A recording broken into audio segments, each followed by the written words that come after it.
everyone. In July 2014, a man collapsed after arriving at Lagos International Airport. He was rushed to a private hospital there. A brilliant physician attended to him, and immediately she suspected that he might have Ebola virus infection. So she put him under quarantine. And despite a lot of pressure from the Liberian government and violent behavior from the man, she resisted in releasing him from the hospital. He, however, died 4 days after his admission. And on the 19th of August, Dr. Stella Adadebo passed away after contracting the deadly virus from this patient. She could have been 64 years old this October.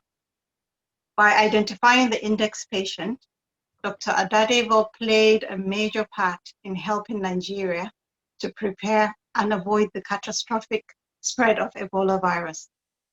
For this, I would like to use today to honor her courageous act. Throughout history, as humans spread or travel across the globe, infectious diseases have become a constant companion. As we gather here today, most of us have passed through notable epidemics and pandemics like HIV, SARS, MERS, Ebola, Lassa fever, and now COVID-19. These infections have killed thousands of people and have had pretty major impact on shaping human history. It's a privilege to have our expert panel, both national and international, to discuss how we can prepare for the next pandemic. But most importantly, how can the current COVID-19 pandemic be a catalyst in helping to transform our healthcare system in Nigeria? I would like to introduce our moderator, who is a professor of pathology and current medical director of Federal Medical Center, Abuja. Most people know him as a professor or by his royal title of Talba Malabu. To me, he's a very humble brother, he's a colleague, and he's a class member of our prestigious ABU MBBS class of '98. I am sure, if not because of Zoom and we're all muted, we could hear our class members cheering and clapping. Please, let's welcome Professor Saad Ahmed. Thank you. Yeah, thank you, Dr. Sadia. Dr. Sadia Gumi is actually a pediatric consultant who practices in the UK.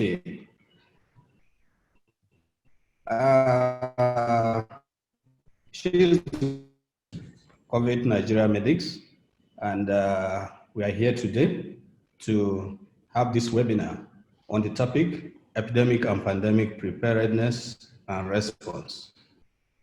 What does the future look like in Nigeria?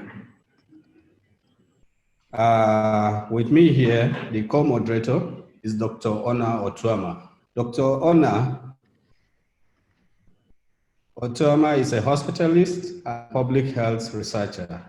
She manages COVID patients firsthand and volunteers as faculty for Africa CDC International Workforce Development, managed by Emory University, Atlanta, Georgia, United States. Dr. Ona, you are welcome. Thank you, Professor Saad. Yeah, next we have two presenters for today. The first is Dr. Ogechika Alozie. Dr.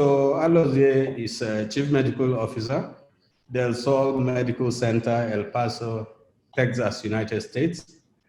He is an infectious disease specialist and epidemiologist, leading pandemic response efforts in the state of Texas. He will share lessons to learn from American pandemic response as leader of a large health system in one of the worst hit states in the United States, that state of Texas. Dr. Alozie, you are welcome, sir. Thank you very much for having me. Next, we have the next presenter will be Dr. Emmanuel Agogo, FRCGP. Dr. Agogo is a Nigeria country representative resolved to save lives. He trained in the UK as a GP and returned to Nigeria to work with NACA and more recently, the NCDC. He has field and strategic experience in dealing with epidemics, and he will share his first-hand pandemic experience as a country director of an organization that deals with pandemics.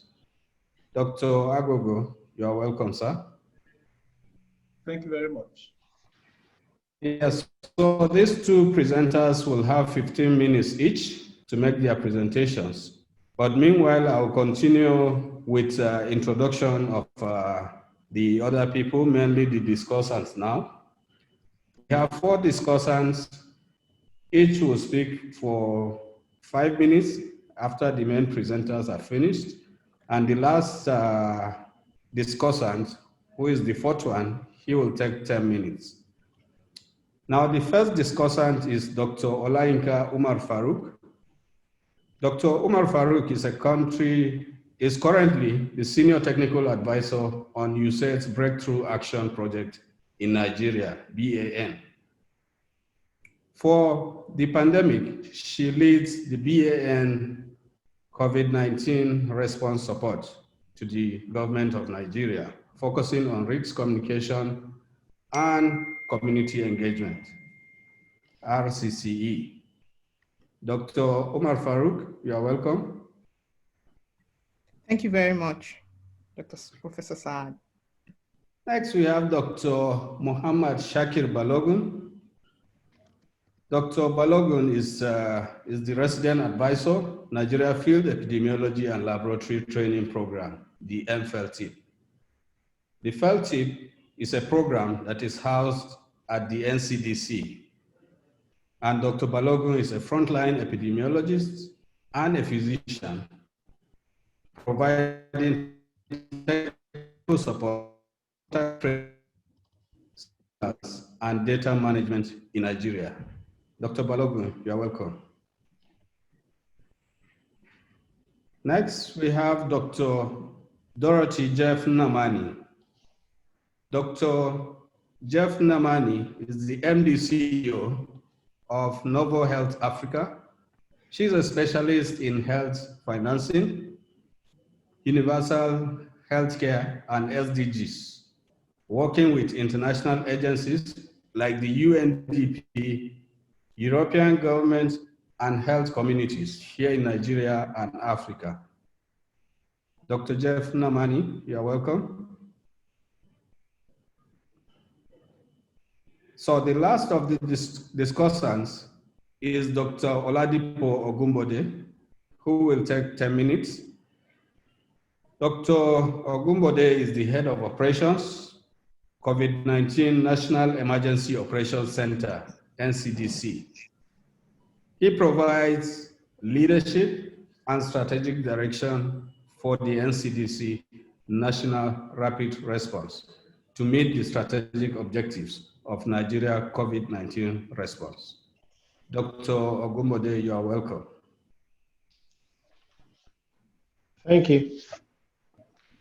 All right, at this point, I'll invite Hello, Dr. excuse me. Hello, this is Dr. Namani. I'm here. Sorry, I had issues All with right, the you're network. welcome. Thank You're you. welcome. Thank you. Okay, at this point, I'll call on the co-moderator, Dr. Ona Otama, to give us some housekeeping information. We're so delighted to have you. Thank you, Professor Saad and Dr. Gumi, for your introductory comments. We appreciate you being here. Thankful to have this powerful panelists and attendees of the webinar. This is the second of our many webinars that we will be doing, on improving healthcare delivery in Nigeria. I will mute everyone and unmute people as it becomes their turn to speak. So I will unmute the first speaker and then go on from there. Please don't unmute yourself. Everyone, I think, knows how long they should talk for. The main speakers, Dr. Alozie and Dr. Agogo, have 15 minutes. Thereafter, the discussants have 5 minutes. And then Dr. Oladipo will end the panelist session with 10 minutes of his speech. I will collate all the questions from the chat box, so please use the chat box.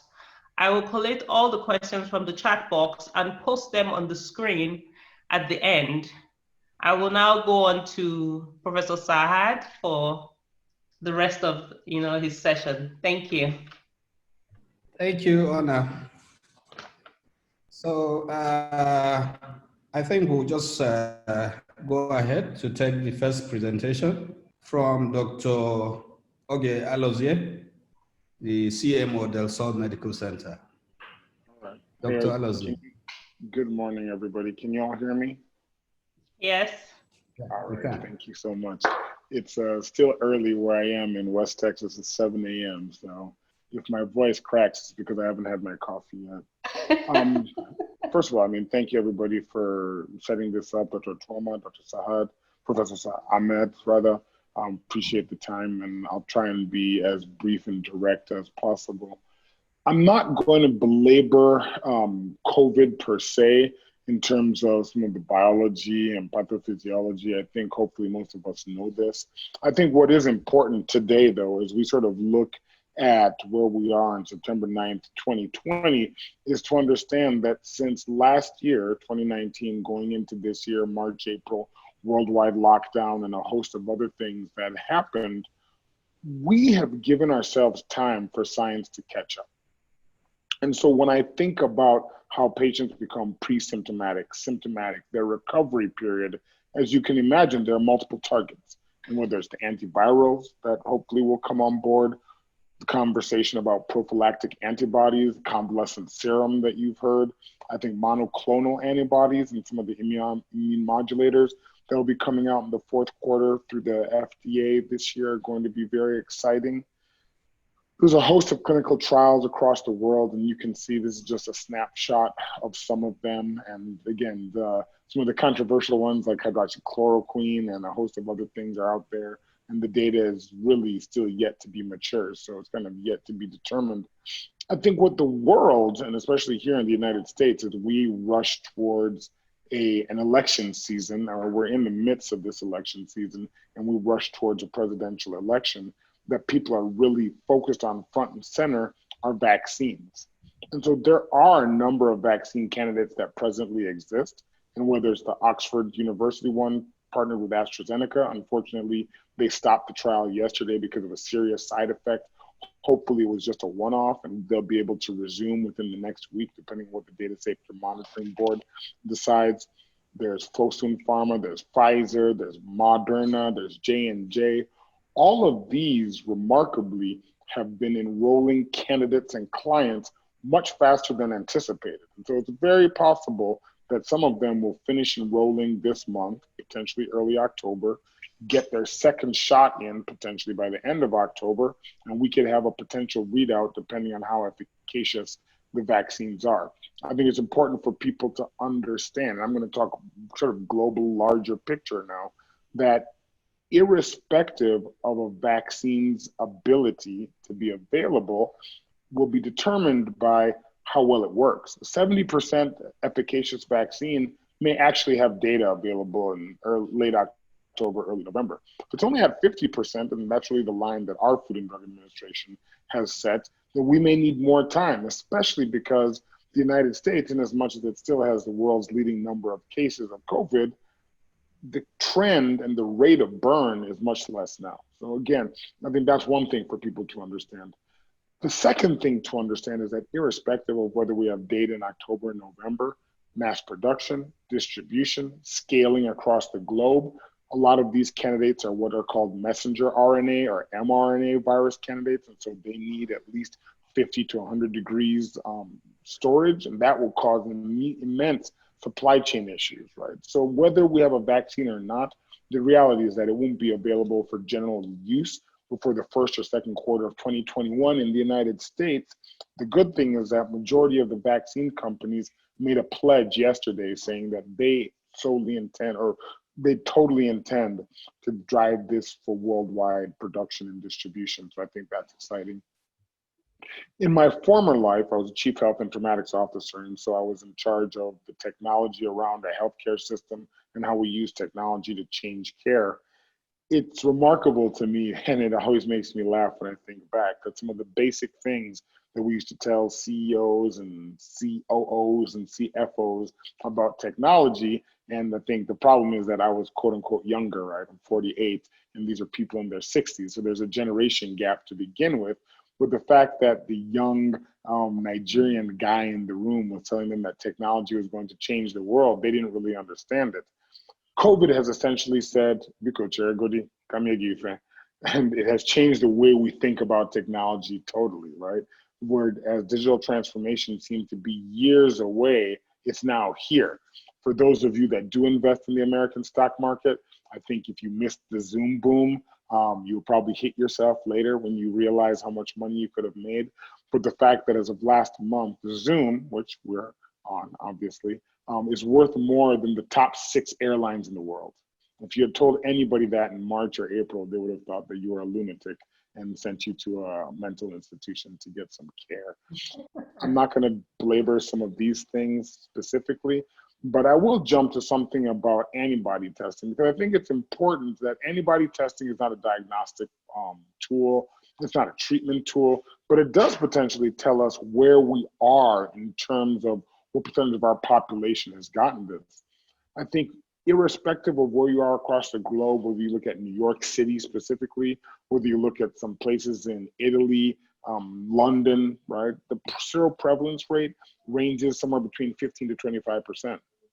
That tells you that even in the worst hit cities in the world, 20%, give or take, have been infected with COVID-19, which tells us that to get to the so-called herd immunity, whether you want to set that cutoff at 50%, 60%, or 70%, we still have some ways to go. And so it's very important as we continue that people not let their foot off the gas. I understand completely the economic downturns, ravages, and destruction that this has done to multiple economies across the world.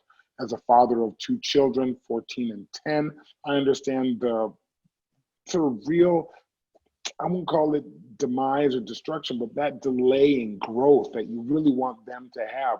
I'm blessed that I have the ability to provide them internet, provide them tools that they need for school from home. There are many people, especially in the United States, that don't have that. Food insecurity is a huge thing. It's estimated that between 15 to 30% of children going to elementary school do not have 3 square meals a day. And so school actually provides them that ability to eat. These people do not have internet either. And so one of the things that we may take for granted is internet, Wi-Fi, right? And you've seen the stories, whether on Bloomberg or CNN or MSNBC or Fox, of kids going to McDonald's and Wendy's and Starbucks just to be able to do their homework and get Wi-Fi. And so when schools start to open up, I try not to make it a zealotry conversation, right? People on both sides can have reasonable conversation and say, you know what, we understand that there are pros and cons to this. Yes, people can get sick, but these kids also need food, and they may not have the ability to have the internet. They'll put them back multiple years when school does continue to resume. I put this slide up specifically because I think it's important as we look at COVID-19 across the spectrum. It's not just a question of, do you get sick? Are you hospitalized? Do you potentially die? Mortality rate ranging between 0.4 and 1%, depending on your medical care and where you are in the world. That's just the first wave, that immediate mortality and morbidity. There's the second wave, right? So people that were not able to engage in healthcare, that put it off, right? As their chronic conditions become worse. And it may not seem to be life-threatening, right? If you have a broken hip or if you have a bad back and you can't get the care, surgical care, or otherwise needed, it may not kill you, but the worsening of that condition over time, that's really what's called the second wave. It's also important to understand that there's a first wave tail, or those 5 to 10%, again, depending on where you are medically, that are admitted to the ICU and recover, What happens to them post-ICU? Are they in a long-term care facility? Do they have chronic morbidities that affect them, their livelihood, their ability to take care of their families, right? And then there's that group of patients that have chronic diseases, the diabetes, the hypertension, the mental health, the potential substance disorders, and a host of other medical conditions that Dr. Twama can talk about as well. What happens when they're not able to engage with healthcare because they're afraid? They can't get their metformin or their insulin or their statin or their blood pressure medication. What are the long-term effects of uncontrolled diabetes, hypertension, and the like over a 4 to 6 month period, right? This is not a 2 to 3 day period in a hospital where somebody may not take their medication and we get all bent out of shape about that. So I think that's very important to talk about. And the last sort of fourth wave is, what about that group of physicians and the society as a whole that is hit by mental illness, the economic injury, the burnout? And so COVID-19 is not just a viral pandemic. It's a global pandemic that affects multifaceted places in our environment and in our social consciousness. And so when people say, what's the big deal? I feel like this slide really conveys what that big deal is. And so that's really why I wanted to share it. Excuse me. My computer decided to misbehave. Of course it did. All right, there we go. I think the other thing that's important to sort of take note when we talk about COVID is that there's now this conversation about people having signs and symptoms of coronavirus infection weeks to months later. It's now kind of been called in the Twitterverse hashtag long COVID. And so you can see the graphic on the right-hand side, but it's that fatigue, the headache, people having insomnia, chest pain, cough, joint pain. And you may say, what's the big deal about this? Well, if you're going to work and you're, for example, a hospitalist like Dr. Twama that does 12 to 14-hour shift, maybe longer, that affects your livelihood if you can no longer do those shifts. If you work in construction, if you work in manual labor and you're having chronic pain and chronic fatigue, if you're a scientist, a physician, an engineer, whatever it may be, and you have that chronic fogginess or that chronic fatigue syndrome, again, it changes how you engage with the world, and not just from a work standpoint, but also from a sort of, how do you really, hold on 1 second. All right, 6 more minutes. Thank you, ma'am. She's giving me updates. I appreciate that. And so again, I think it's very important to sort of think about that. And actually, I'm going to return some of my time. I think as we sort of think of where we are today, we've made a lot of strides. I tell people consistently that we have to be gentle on ourselves, gentle on our family and friends, our children. This hopefully for us will be a once in a lifetime event that will have long-term ramifications. But at the end of the day, in our journey as humankind, it is just a sliver in time. It's a sliver in time that hurts right now, and we're gonna have to pull that sliver out of our hands and hope that pain doesn't continue. But I think it is important from a psychological and a sort of coping mechanism management standpoint that we always remember that zealotry isn't gonna get us through this, but we have to be reasonable, we have to be understanding, and we have to lead with care and compassion. And so with that, I'll stop talking and I'll return my time. Thank you very much. Thank you, Dr. Alozie, for your expertise, of course, in informatics and infectious disease, really breaking it down from the global concern to, the microbiology or antibody level. I think, like you have said, we have to take one day at a time and hope that we experience this once in a lifetime. And I think for us, really, the goal is, how can Nigeria learn from mistakes? How can we learn from our mistakes? How can we learn from mistakes in the US or in other Western nations that we look up to? At this point, I will move over to Dr. Agogo. And hopefully he has a screen to share. I have to unmute him. Please don't forget to post your questions in the chat box. Over to you, Dr. Agogo. Thank you. Hello. Like you said, my name is Emmanuel Agogo. Unfortunately, I don't have slides to share, but there's a lot we can talk about. So I will approach this from a slightly different angle. Just like you said earlier, prior to my joining Resolve to Save Lives, I was at the NCDC since 2016. And prior to that, I was at the at NACAD, headed treatment care and support. And these various experience in working in the health system in Nigeria, after being exposed to other places, really has been a huge eye opener. And in the last 3 years, focus has really been around preparedness, so preparing for outbreaks. And that involved working with NCDC and doing a series of organizational development processes to get us to somewhere. And I would like to talk about the benchmark for preparedness, which is the joint external evaluation of the international health regulations.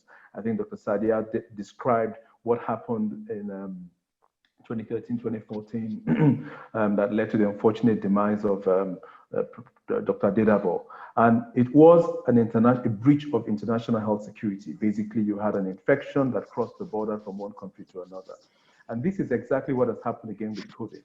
We have a global infection that is no longer restricted in a small part of the world, but crosses borders. Since 2013, Nigeria has been a hotbed of outbreaks for several years. And in the last 3 years, at least from 2013, 2016, I can say, we had outbreaks of monkeypox that left Nigeria to the UK. We had outbreaks of yellow fever, outbreaks of Lassa fever that crossed Nigeria, the border of Nigeria into the neighboring countries, especially Benin Republic.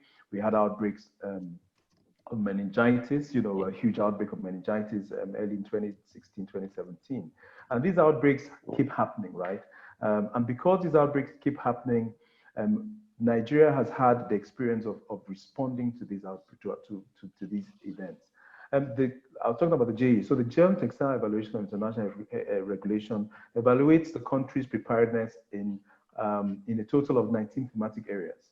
All the countries in Africa have done by now have done the JEEs, and most countries in the world had not done these JEEs, and that meant that few countries kind of had an idea about where they were. The areas that were assessed in each country included: do you have the HR? Do you have the legal frameworks? Do you have medical countermeasures? Do you have laboratory systems? Do you have systems in place to respond not only to the biological threats, but to chemical, nuclear, and radiological threats as well? So these JEs were done. I was privileged to do the JEs in a few other countries. And it was an opportunity for the first time in many countries for people from various areas to be in the same room, to see where the systems were, kind of knowing where the furniture is in preparing for outbreaks. And Nigeria did one, 2017, and we're the first country in the world to formally do a second one. So a review of the first thematic area. And you can find this information on the WHO website and also on the Resolve to Save Lives website called preventepidemics.org. There's something that was contrived called the READY score. It's a country ready for pandemics. So that is one metric that was used. And based on that, very few countries in Africa were prepared. In fact, Nigeria was not prepared. Another global framework that was developed and was done by the John Hopkins Center with John Hopkins in collaboration with the Nuclear Threat Initiative, and they developed what was called the Health Security Score. And also that showed that globally countries were not prepared for pandemics that we've seen today.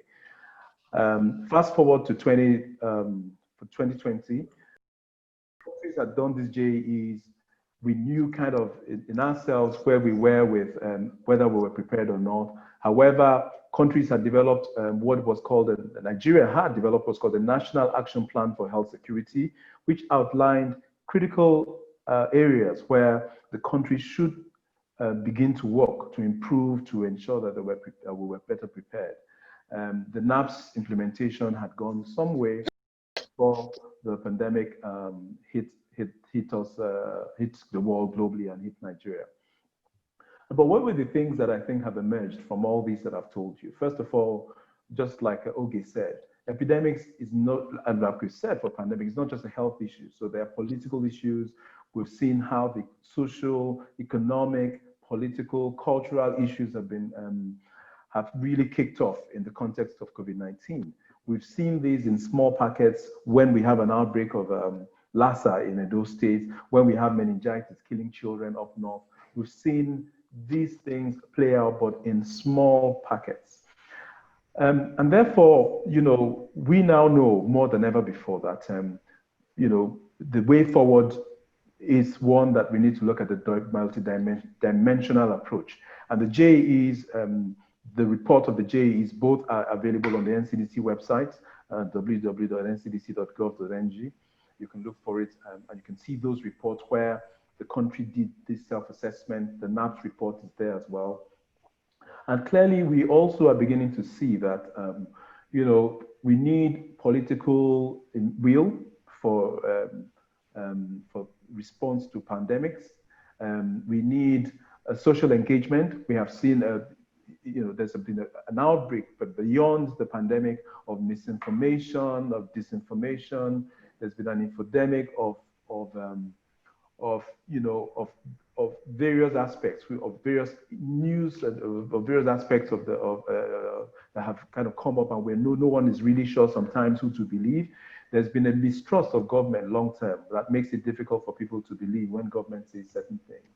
And increasingly, we've seen the need for community engagement, community involvement in responding, and in how messages are developed and how they're rolled out. We've seen gaps in our health system. And one last thought, one thing that I'll still come back to before we end is that there is an interplay between three key areas. The key area of universal health coverage, which the world has been aspiring to. The area of health system strengthening, which is around how good is your health system? How well can your systems respond? And then lastly, global health security, which I've been talking about previously. And the health systems, we all know that we've had huge challenges with our health system. We all know the health indices are nowhere near they should be. We all know that investments in our health system are coming home to roost. Unfortunately, with this pandemic, we found that even people who could afford to leave the country, had nowhere to go to. The hospitals were shut down. Hospitals don't have PPEs. I'm proud to, very early on in the outbreak, and my colleague will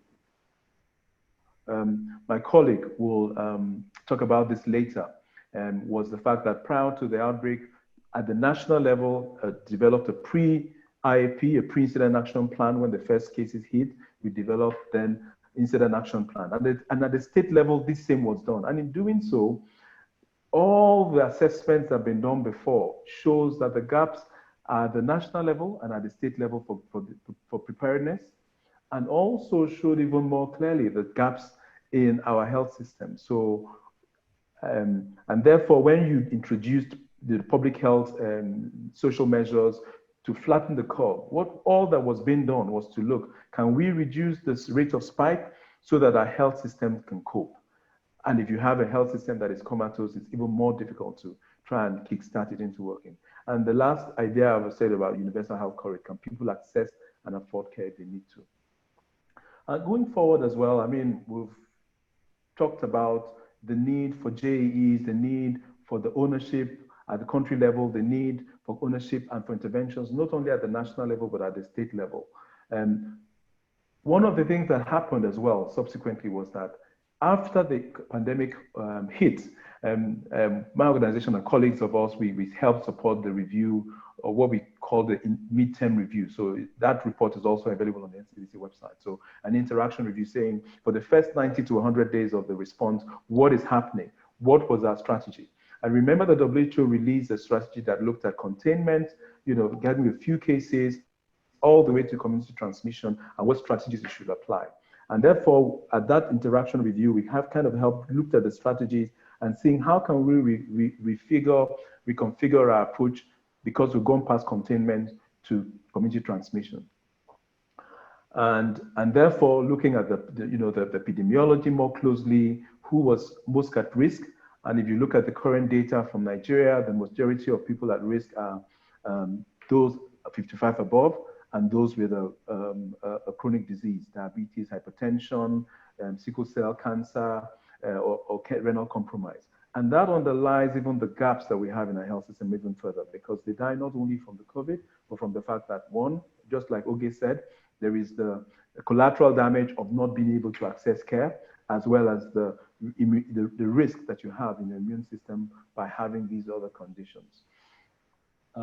Going forward, where should we go? What should be our focus? How should Nigeria prepare? What should we be thinking about? I think we need to go back to the drawing board and see, we have learned a lot. We've had humongous investments in our health systems from HIV. And to be fair, the laboratory response that we've seen, the rapid scale up of lab systems that's happened, has been because the country has been able to leverage the investments from the HIV, TB programs in putting gene expert machines across the country, in putting high throughput testing facilities that were used for HIV, EID, viral load testing and early impact diagnosis, leveraging lab systems that were put in for Lassa fever and influenza. These have formed the backbone of the public health laboratory testing.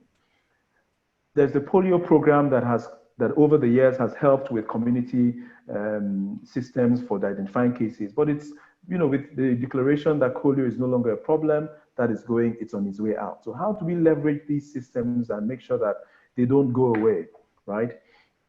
The whole system of, there's another sea change that we need to think about in terms of, that process of evaluating and coming up with plans and following through. Nigeria were great at making plans. There are many huge, lovely plans, health sector plans there that have been developed, that if we were to really harness these plans and implement, it will make a difference.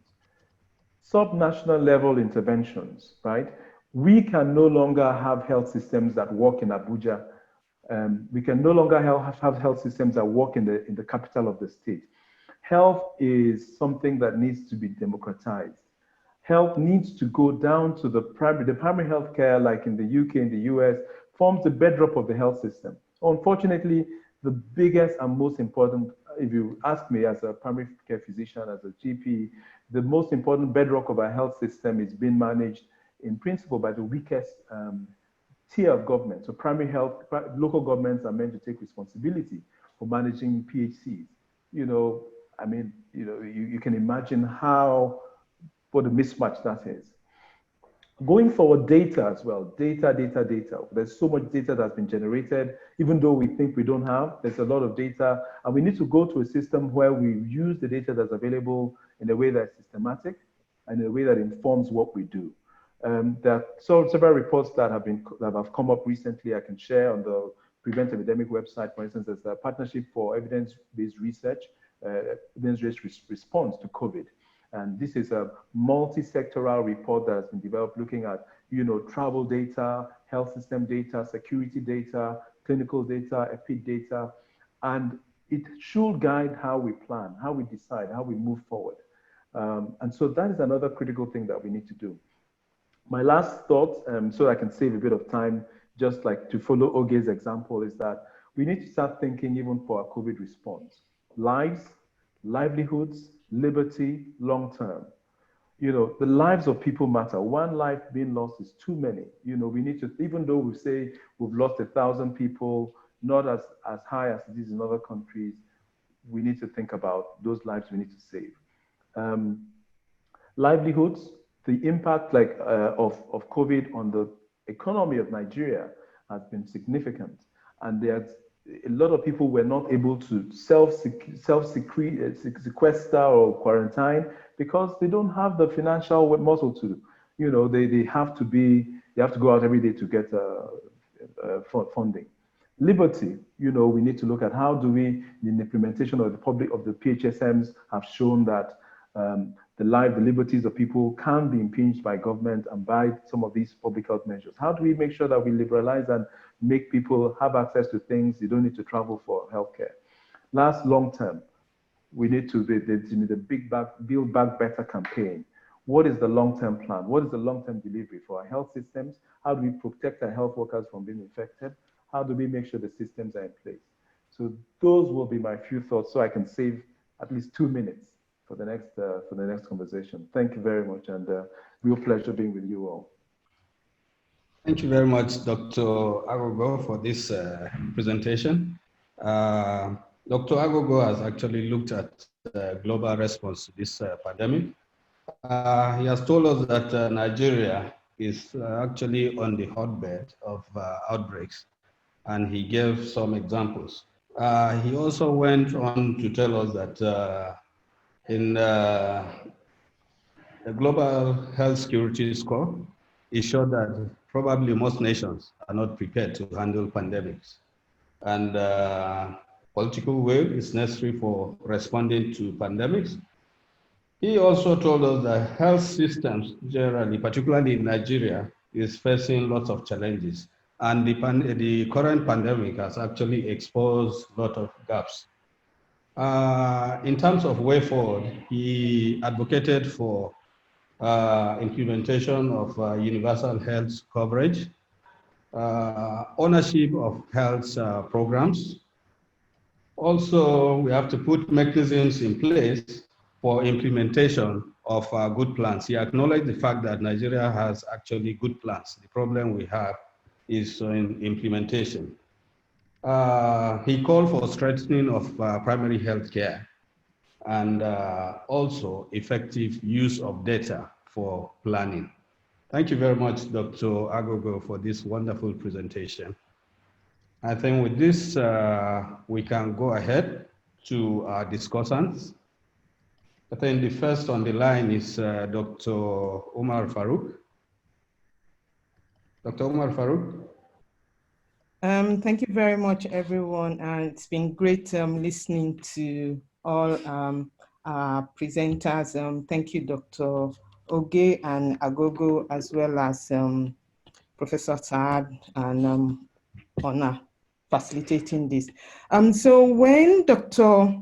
Agogo was talking, he did mention about the international health regulation, and one of the areas of measurement is risk communication for IHR. So I'll be speaking a bit around risk communication and how well we've done in terms of the response in Nigeria and what we can at least do better. So when the outbreak started, it was more of a health sector response. He did mention there was an incident action plan, which was just like 30 days, that focused around looking at the health systems, and it was driven by the Ministry of Health and NCDC.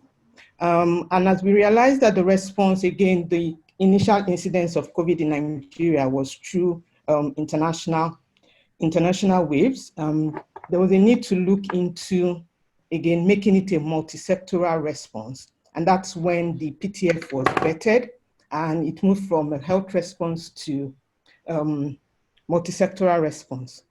As this went on again, we realized that, okay, we had reached community transmission stage and everybody needed to be responsible for each other. And we now moved to a whole of society approach, whereby the response should now be community driven. COVID generally is teaching us on the different ways to, again, learn by doing. In trying to meet the IHR standard, again, you must have used some of those tools to respond to a particular outbreak. And so really COVID is telling us to learn by doing. In addressing the risk communication angle and also leveraging on the presentation made by Dr. Alozie, knowing that for us to get vaccine, it's not even only for the vaccines to be ready, but if we look at the supply chain before it will even be disseminated or distributed or even reach Nigeria, what we have presently on our hand is the non-pharmacological intervention. And again, this really has to do with behavior change. That's the only thing that can pull down the numbers for now in this country. We seeing getting vaccines can be sometime this year.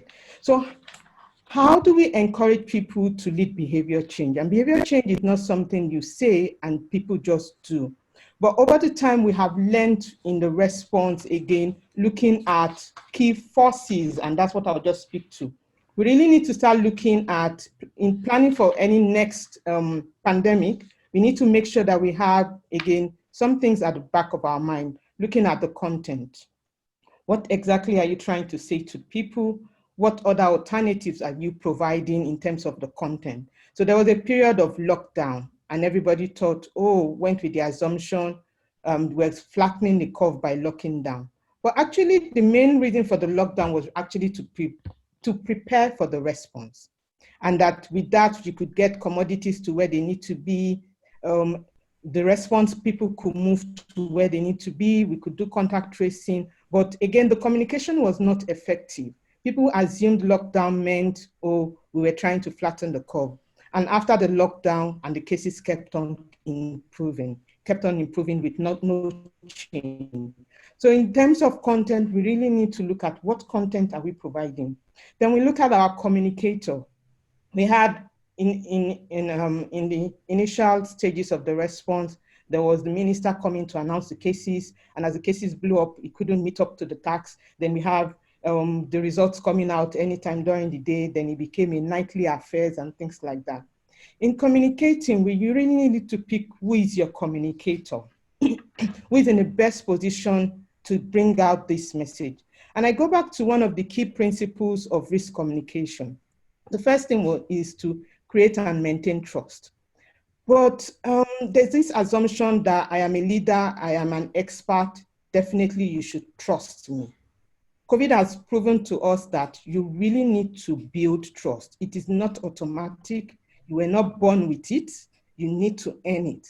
And as a government, that trust has not been earned. And that is one of the key things we really need to look in addressing future pandemics. How do we build trust in the people? How do the people trust the system? So trust is a major issue that has led to misinformation, rumors again, so that has catalyzed the way the response is currently going. My third C is around the context. So many messages, wash your hand, cover your nose, and not really putting into the context of the people that you're talking with.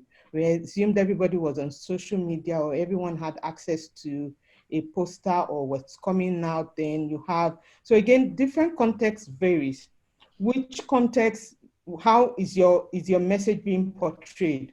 What pictures are you showing? What sentences are you using? How empathetic is your message? How culturally sensitive or acceptable is your messaging? So the context really did matter.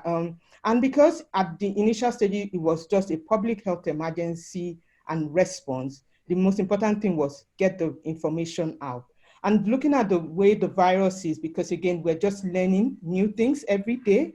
It also created its own layer of, okay, these people seem to be confused. These people seem to be confused. Today, wear face masks, tomorrow, don't wear face mask. And so things like that, people found it out, oh, today there's a new story, oh, I went to the treatment center and they gave me this drug and this. So we've had that issue around context, communication, and the communicator.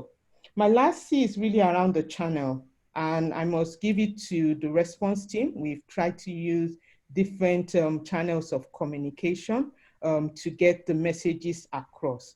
So in looking forward to future pandemics and responses, I think one of the key things we should use the COVID example to do is really learning by doing. Different strategies has been developed. We have great plans, but implementing it. We really need to look at putting people at the center. So for all responses, there are so many things, the political will, it affects not just the health, the social sector, the economy, the cultural.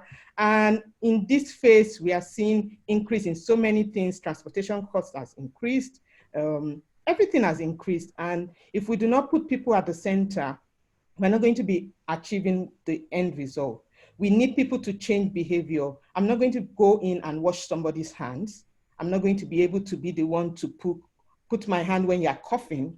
Majority of these actions need to be taken by the individuals. And if you do not put them at the center and try to understand how they feel in taking these actions, then we have not been able to address we won't be able to make impact in the response. So people need to be at the center of what we're doing.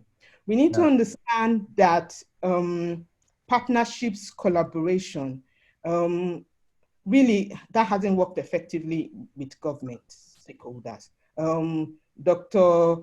Agogo was just talking about learning from polio. Polio structure is under a particular agency. then this structure is another agency, and that structure is another agency, and everybody wants to be the face of, oh, I did it. And until we understand partnerships, collaboration, and knowing that the end result is us, everybody, Nigeria as a whole, and not again in silos, then we will not be able to address future pandemics. You've seen instances whereby, oh, I must be the one to talk. No, it must be my face. No, oh, it must be ministry of this. No, it must be this agency. No, so we really, really need to put partnerships, collaboration, and the end result is not an individual, but really all of us in future. So, Olaika Umar Farouk, for this, your opinion about this. I think we'll still take some more during the question and answer session. Thank you. To lack of time, we'll go ahead to take the next discussant.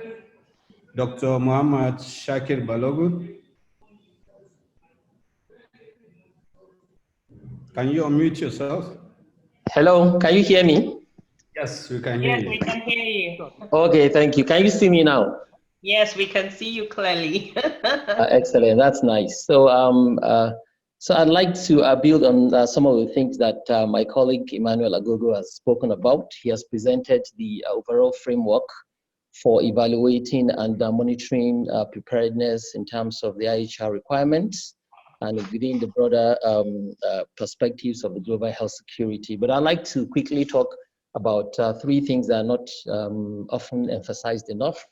So I think it's time to go beyond rhetorics and declarations and really begin to strengthen the one world, one health approach to the prevention and control of biological threats. You know, it's particularly important to pay attention to, biosurveillance in animal populations. We know that the overwhelming majority of emerging infectious diseases are of zoonotic origin. They are animal diseases, that jump the species barrier to affect humans, to cause epidemics, to cause pandemics. We don't have to wait until there's a spillover event. A spillover event is a situation in which a disease that is circulating in animal populations jumps the species barrier and causes an outbreak in humans. So we don't have to wait for a spillover event before we start jumping up and down. We need to monitor pathogens circulating in animal populations and have an idea about those that have the potential to spill over and cause epidemic or a pandemic. Currently in Nigeria, animal health surveillance is poorly resourced and limited in scope and scale. And we simply don't know where the next pandemic will emerge from. New pathogens historically have emerged from virtually all corners of the world. We know that COVID-19 and SARS emerged from China. MERS came out of Saudi Arabia. The large Ebola outbreak of 2014 emerged in West Africa. And of course, people always forget that HIV-2 itself is zoonotic and it came out of West Africa. That's very close to Nigeria, in Senegal. Then of course, even HIV-1 came out of that region between Cameroon and Congo and the rest of that.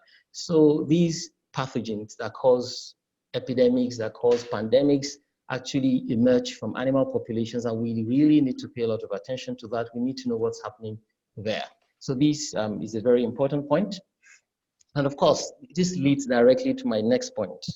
In Nigeria, we need to regain our ability to do basic medical science.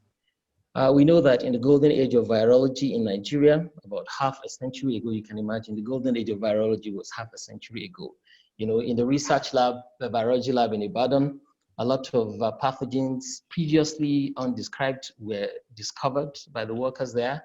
They even, produced in-house diagnostic assays.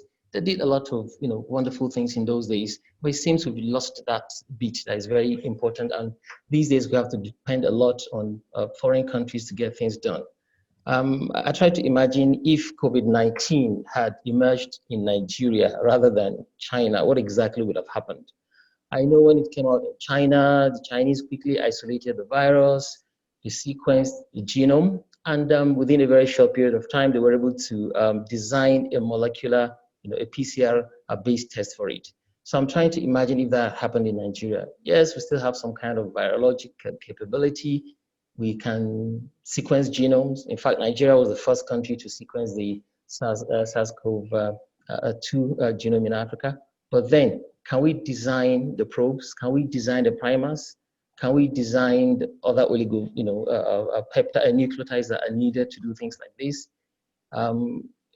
When Nigeria has been criticized for a long period of time for its limited diagnostic capacity, we have had to rely on China to send us kits. So just imagine if this thing had happened in Nigeria, how explosive it would have been before anybody would discover it. So we need to get that back, so that we can better prepare for outbreaks. And this leads me directly to my third point, the issues of medical countermeasures. Medical countermeasures is just a health security jargon for biologicals like vaccines, blood products, antibodies, or drugs such as antivirals and antimicrobial drugs, or devices like PPEs, ventilators, and diagnostic tests. Now, these things are very critical in treating the sick, in preventing excess mortality, and the rest of that. The usual approach to countermeasures has been stockpiling. It has a lot of disadvantages which have been exposed in this particular pandemic. So I think a better option for us would be to quickly build local capacity for their production. Local capacity that can be quickly scaled up in a public health emergency such as a pandemic. Remember what happened earlier during this pandemic when China was still under a lot of stress, and everybody knows that China is the biggest supplier of PPEs and things like that to the whole world.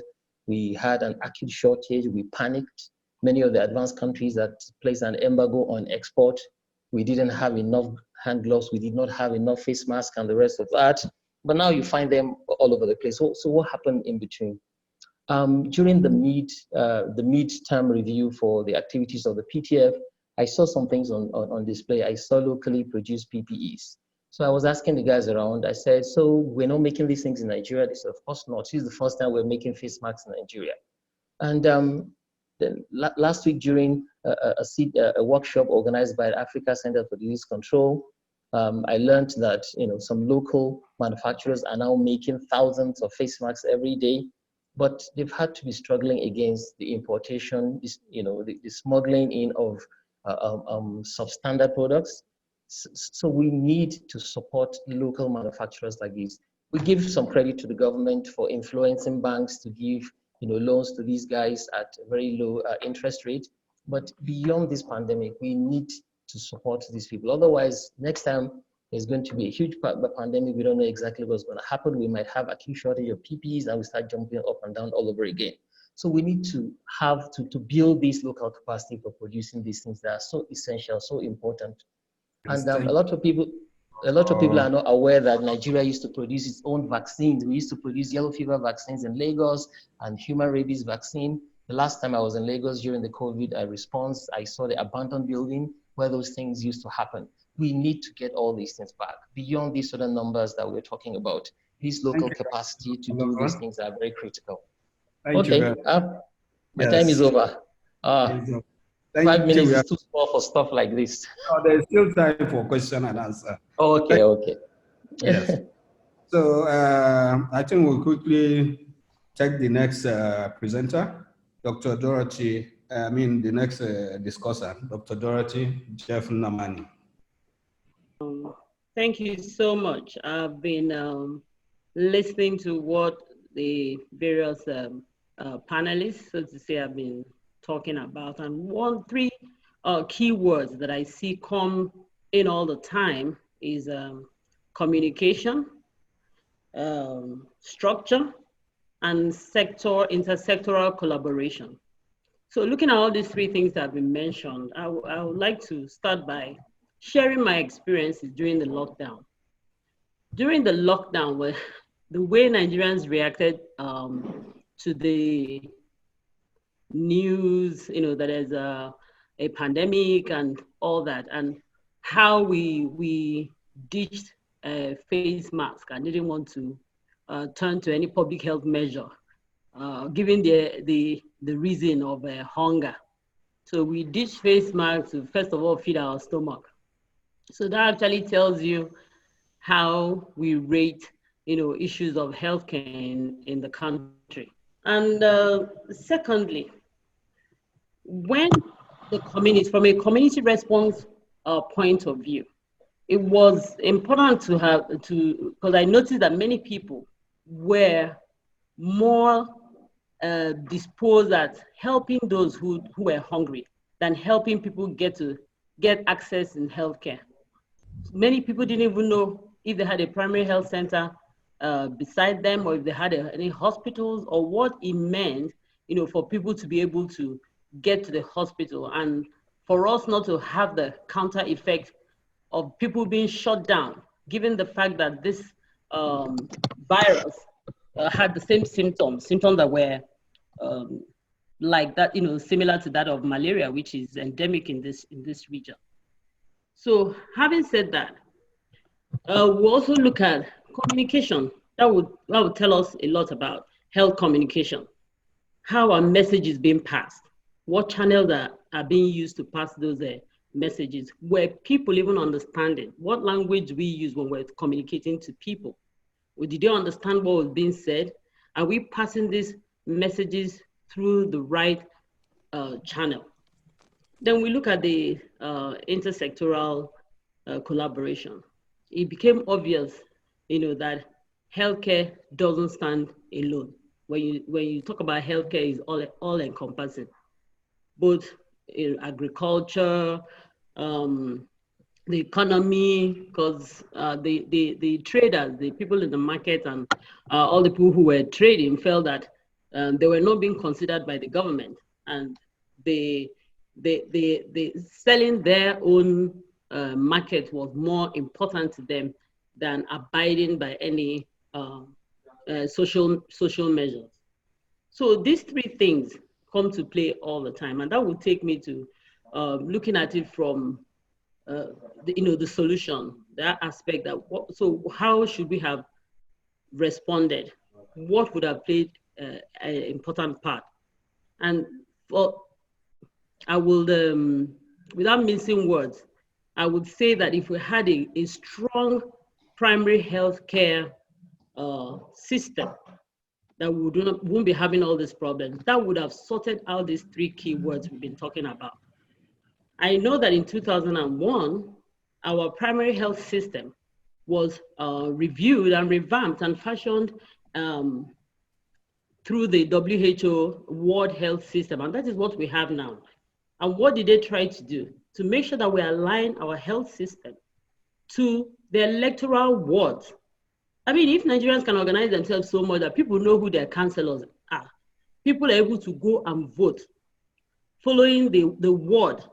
They know they are able to vote their councillors, they're able to vote in their local government. If we look at the health system, which of course, as a point of policy, we're supposed to be, we now have the World Health System, we should be able to structure the primary healthcare in such a way that is representative of the community that is using it. So if it has such emergency as a pandemic, people would not have that much of a problem communicating. We would not have that much of a problem gathering data.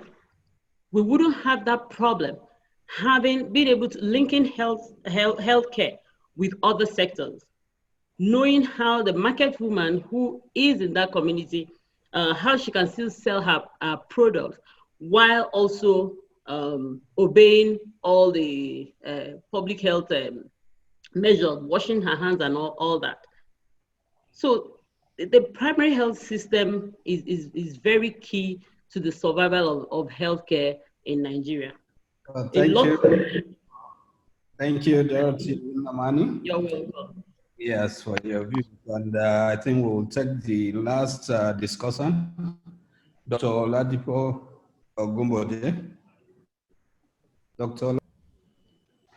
So, good afternoon once again. Yeah, good afternoon. So my focus will be on Nigeria's response and my thoughts for the way forward. So my outline for this presentation is as shown.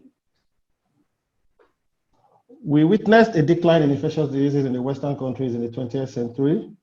Factors such as urban sanitation, improved housing, personal hygiene, vaccination, all contributed to the decline. Furthermore, discovery of antibiotics made positive impact. However, new and resurgent infectious diseases such as HIV/AIDS, tuberculosis, Ebola, Lassa fever have been observed since the last quarter of the 20th century. Presently, we have COVID-19. This slide shows the human-animal environment interface and the emerging concept One Health, as also mentioned by Dr. Shakil. One Health aims to bring them all together. As we all know, over 60% of infectious diseases are zoonotic. Dr. Agogo has also mentioned what you have on the screen, which are the major outbreaks in Nigeria in the last decade before COVID-19, from Ebola in 2014 to Lassa fever in 2018. About the NCDC, I want just to let you know that NCDC is Nigeria's Public Health Institute. Information on this slide is available on NCDC website, which shows which has a mandate on the NCDC screen. So you can avail yourself time to visit our website for more information. This is the study that will focus on the coronavirus disease, COVID-19 pandemic. The index case was reported in December 2019. In March 2020, WHO declared COVID-19 a pandemic. COVID-19 is presently affecting 213 countries and territories with over 27 million confirmed cases and a CFR of 3.3%. This is Nigeria's situational snapshot as at 8 September, 6 p.m. yesterday. It's also available on our website. This slide shows is also available on our website. You can see the epic curve and the samples tested so far is as shown. Nigeria's CFR, I must mention, is lower than the global. Ours is now 1.9% as at yesterday. So our response to COVID-19, the country's preparedness.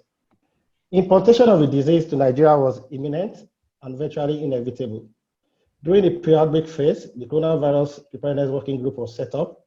In addition, risk assessment of COVID-19 importation into the country and level of preparedness was conducted. The assessment identified priority states based on major points of entry into the nation, as well as areas of high density and commercial activity. The assessment also revealed significant gaps in critical areas. Following that, a technical committee was established to develop an action plan. Public health advisory was issued and disseminated, which was periodically updated. So Nigeria's surveillance response efforts are towards ensuring the enhancement of surveillance and early warning system, capacity building at points of entry, awareness creation and incorporation of COVID-19 into the existing surveillance system, capacity development for active surveillance, and contact tracing. The slide, what you see on the blog is a SUMAS, which is a digital surveillance that we are using in Nigeria, not only for COVID-19 now, but for all infectious diseases. And this just shows that pre-COVID deployment, SUMAS was present in 15 states and the FCT, but presently, by the end of September, SUMAS will be in 36 states and FCT, which means that it will be in all the states in Nigeria, including the FCT.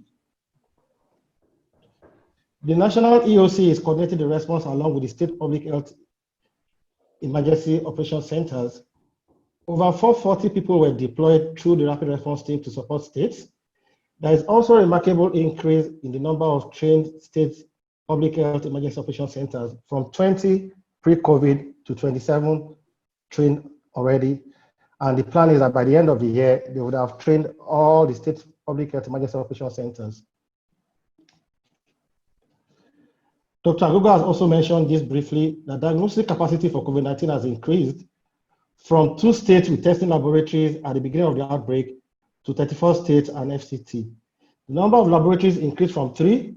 At the onset of the pandemic, we had only 3 laboratories that could offer the test: the National Reference Lab in Abuja, the lab in Lagos State University Teaching Hospital, and the IDH lab. But presently, we have 68 labs that can actually carry out COVID-19 testing.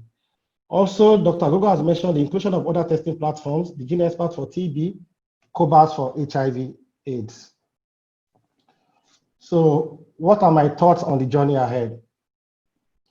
Africa has a high existing disease burden and fragile health systems, In addition, skilled health workers are in short supply. Regional collaboration is key. Different nations have different areas of expertise and experience, and countries can share experiences for the benefit of the region. Research is at the forefront of expanding our knowledge base. No country has all available resources and manpower. More efforts are needed to initiate and sustain more research projects. Regional training and seminars need to be prioritized to ensure that no country is left behind and everyone is at par.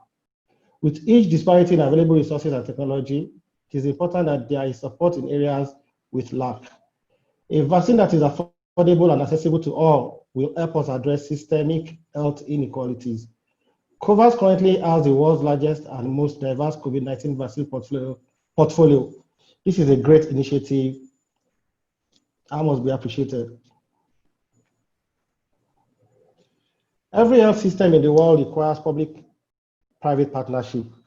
This is more important in Africa, where resources are inadequate and burden of healthcare is enormous on government. We must have a paradigm shift from total dependence on government to a model which is more supervisory and regulatory. This will provide more resources and ensure efficient allocation as private sector is less influenced by politics of governance. Private sector can help with funding for healthcare. It can also help build consumer-centric digital health ecosystem. Historically, health systems in Africa have been unable to unlock the enormous value of digital resources. Strategic public sector investment is needed to provide solutions that can overall fragmented health systems that is facing us in Nigeria. Balance has to be found between economic and health challenges. Dr. Agogo also mentioned this. They are interrelated, but there is need to actually achieve balance between the two. Economic activities can not come to a halt. However, we must find ways of conducting our businesses that will be in line with safe health practices. Effective guidelines have to be developed and implemented. Funding for public health institutions is critical for optimal response to disease of public health concern. The resources required to respond to health emergencies are complex and expensive, especially when the health system is ill-prepared. Currently, level of funding is inadequate across all the levels of healthcare in Nigeria. There must be prioritization of health reforms to improve funding, including expanding health budgets and public-private partnership. May I also inform you that there will be a next outbreak. What matters is how we respond to it. May I also inform you that the future is bright for Nigeria. Thank you all. Thank you, Ona. Thank you, Oladipo, for this presentation. I think at this point, I will hand over to my co-moderator, Dr. Ona Otuoma, to moderate the next session, which is questions and answers. Thank you very much. Ona?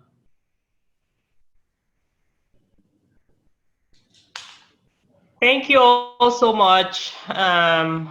It's been an interesting day. I think we could talk on and on and on and discuss on and on and on.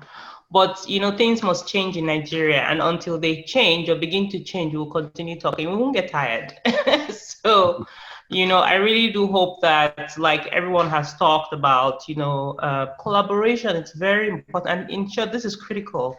Collaboration and the basics. Primary healthcare, you cannot improve if the foundation is weak. Nothing will happen. Just like Dr. Dorothy Jeff Namani had stated.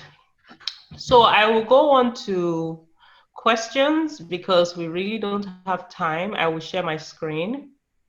Let's do this. Okay. So the first question, can you see my screen?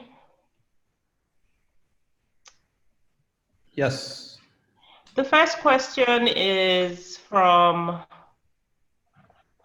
Dr. Zainab Kwaru in Kaduna to Dr. Umar Farouk. Is Dr. Farouk still here or did she leave? I know she had to run. I'm here. Okay. So it says that I'm happy that you touched on the issue of risk communication and its current prime of place in driving desired behavior change that will enable flattening of the curve. However, beyond the rhetorics, what else remains to be done to ensure that people embrace the preventive measures to become part of the new norm, especially since we still have high levels of low-risk perception among majority of the populace? Over to you. Thanks very much, Dr. Zainab. So I think one of the new approaches is really changing the messenger. So we have proposed engaging or working with some of the survivors and to share their stories so that people understand it. We've also taken a review of some of the messages that have gone out and tried to increase some kind of like fear or threat to it, and balance threats and information that we're giving out. Also looking at communicating in ways people can understand. So beyond showing the taps, again, can you show a tippy tap or somebody pouring water when you're saying washing hands, ways people can relate to better, and doing a lot of more around sensitization in the community. We know behavior change takes a while. It's really, you're not going to say it and everybody just adopts it. You need to continue to communicate, and most importantly, co-design with the community. So you design the messages from there, you do more research, go and listen to them, hear the perspective, how they want those messages. And I think those are the ways we can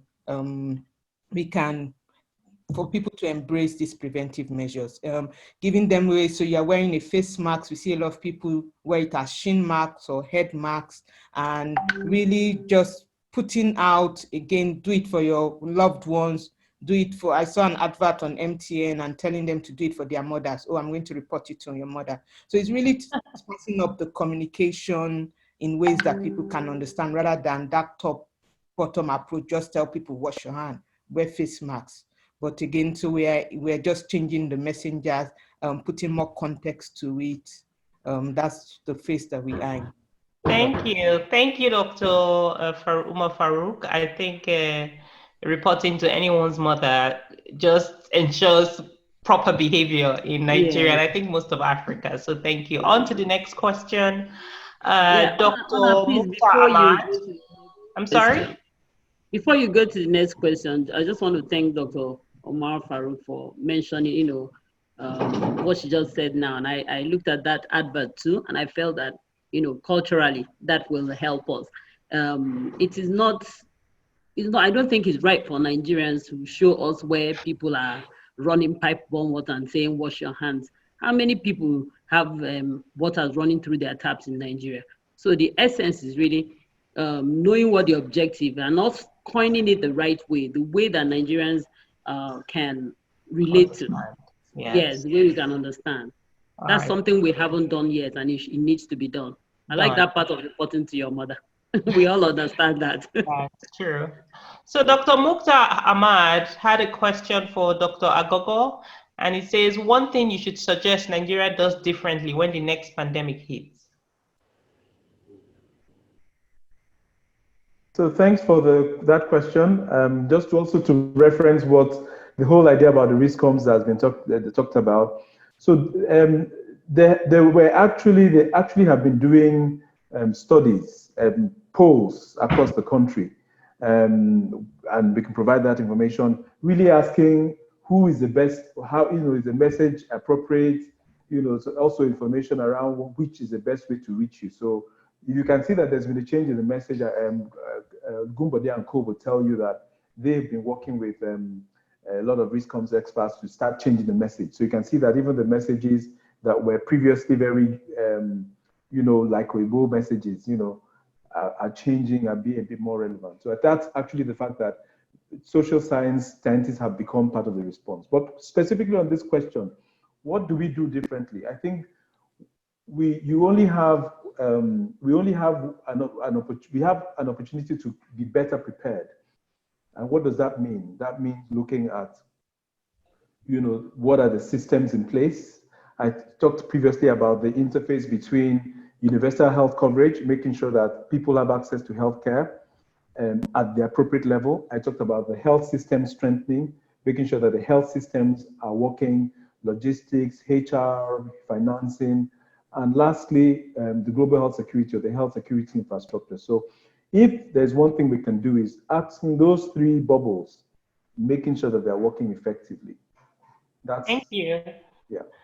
Thank you, Dr. Agogo. I I'm going to throw this question in. I don't think I put it on here, but it was from Dr. Mukhtar Ahmad. And I think his question was to Dr. Oladipo, that our numbers low or because of data collection. Can you please, help address that question or concern, Dr. Oladipo? The question says, low numbers of COVID cases in Nigeria, are they due to the low numbers tested? So I'll say, or poor data collection, whichever, yes. Okay, so it's not poor data collection, because like I've said, we make use of SOMAS that we're using now, which is a digital surveillance tool. Okay. So I would say it's because of a strategy we are using, because we still have a case definition. We are not doing mass testing or community testing, so to say. So we have a case definition. So what we are still doing in Nigeria is targeted screening, which means they must fit into the case definition. But at the health facilities, we make use of the influenza-like illness and the severe respiratory illness case definition for eligibility criteria for screening. Automatically, what that one means is 50% of the all the asymptomatic cases will be missed because they will not fit into criteria to get to be tested. So I think that is what is causing that, is because of the low testing that we are seeing. But we've also known that even among what we've tested, our positivity has dropped to like 13% from like, the time was between 17 to 19%. Over. Thank you. So we have 3 more minutes. I want us to finish at the right time. There was a question to Dr. Alozie from Dr. Mukhtar Ahmad asking about how one mistake the US made and Nigeria could learn from. And he responded, because he had to go make some emergency rounds, the politicization of science. It has caused a lot of chaos. So we need to keep politics out of science, believe in science, and science and mitigation will get us through this. That's a wonderful response. Whatever is going on in the US is quite a mess. We need to learn from that. We need to take politics out of science. The last question before Dr. Gumi will take over the closing remarks. Dr. Hadiza to Dr. Shakir, with all the negative publicity surrounding a potential COVID vaccine, that is a means of cheapening and controlling people, when vaccine becomes available, how can uptake be enhanced? Please, 1 minute to respond, and then we'll go over to Dr. Sadia Gumi. Thanks. Hadiza, this your question should have gone to Olayinka Umar Farouk, risk communication, because I think this is a risk communication question actually. So right now in Nigeria, the risk perception of COVID and vaccines and everything is really poor. So I know we have to do a lot of work to get people to really appreciate the risk and to get correct information. But the thing is, it's something that we've accomplished before. You can remember at the point in time, the risk perception around polio was very bad.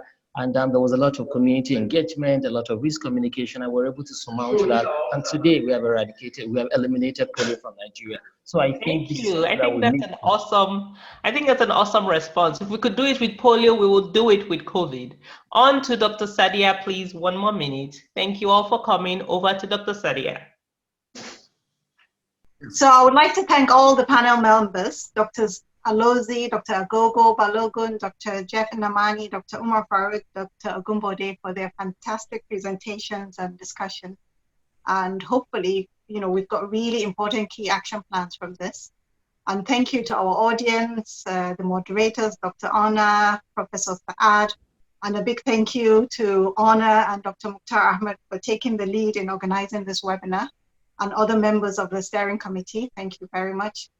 So to end this webinar, I want to extend our sincere condolences on behalf of CovidNigerianMedics to the family, friends, and colleagues of another brilliant teacher, a mentor, a role model to many, and a sister by name of Professor Murlia Zayan. She passed away about 5 days ago. She has left a great vacuum and will surely be missed. We pray that the Almighty grants her eternal peace and greatest reward for all she has done for humanity. We continue, I'm hoping that everyone will continue to join us for more exciting and transformative webinars coming up. So hopefully we have the next one in October. Thank you all. Thank you. Stay safe and bye. Bye. Thank you. Bye-bye. Bye. Bye.